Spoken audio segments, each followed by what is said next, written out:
রোজায় সাধারণত কিছু পণ্যের বাজার গরম থাকে, তবে এবার সবকিছু ছাপিয়ে আলোচনায় লেবু।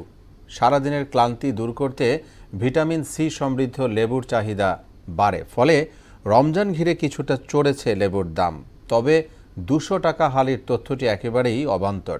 সাইজ ভেদে বিক্রি হচ্ছে 30 থেকে 100 টাকায়। ক্রেতারাও তাই বললেন একই কথা। মনিরুল ইসলামের রিপোর্ট।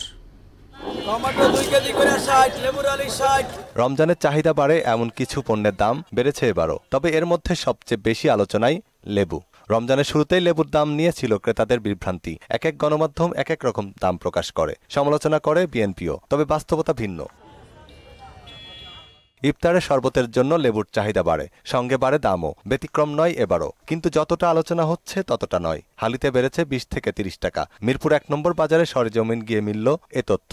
সাধারণত 3 আকারের লেবু পাওয়া যায় বাজারে, দামও 30, 60 এবং 80 টাকা। 3 সাইজ, বড়টা 60, মিডিয়ামটা 50, ছোটটা 40, 60, 80 আর হইছে কি 80। তবে কম বাড়ুক আর বেশি, এ নিয়ে ক্ষোভ জানান ভোক্তারা। তারা বলছেন দাম শুনে তাদের আর কিনতে ইচ্ছে করে না। রোজা ঘিরে বিক্রেতারা দাম বাড়িয়ে দিয়েছেন, নজরদারির অভাবেই এমন পরিস্থিতি হয়েছে। লেবুর দাম তো 100 টাকা খাওয়া লাগে, তো জনগণ নামে না কেন? আরো ডিস্ট্রিবিউট করলে তখন আমরা দোকানে ধরতে পারবে, বিশেষ করে আরো দাম।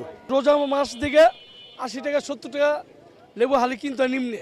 এই রোজার দিনে একটা লেবু 25 টাকা, এটা হইলো বলেন? খাওয়া যাইব তাহলে না আমরা না খাই থাকবো? এটা তো অপপ্রচার। 80 টাকার উপরে তো আমি দেখি নাই, আমি লেবু কিনবার ঘুরছি। আর বিক্রেতারা বলছেন পাইকারি বাজার থেকেই তাদের বেশি দামে কিনতে হয়, এ কারণে বিক্রিও করতে হয় বাড়তি দামেই। সবচেয়ে বেস্ট লেবু ওটা 100 টাকা, আর নিচে হলে 80 টাকা, 60 টাকা, 50 টাকা এরকম রেট আছে। প্রথম রোজায় এরকম 70, 80, 60 এর আগের থেকে আমি বেচতেছি এইভাবেই। কাগজি লেবু এত ছোট ছোট লেবু এটি 100 টাকা। মৌসুম না হওয়ায় লেবুর সরবরাহ কম থাকায় প্রভাব পড়েছে দামে, যার কারণে বাজারে লেবু বিক্রিও কমে গেছে।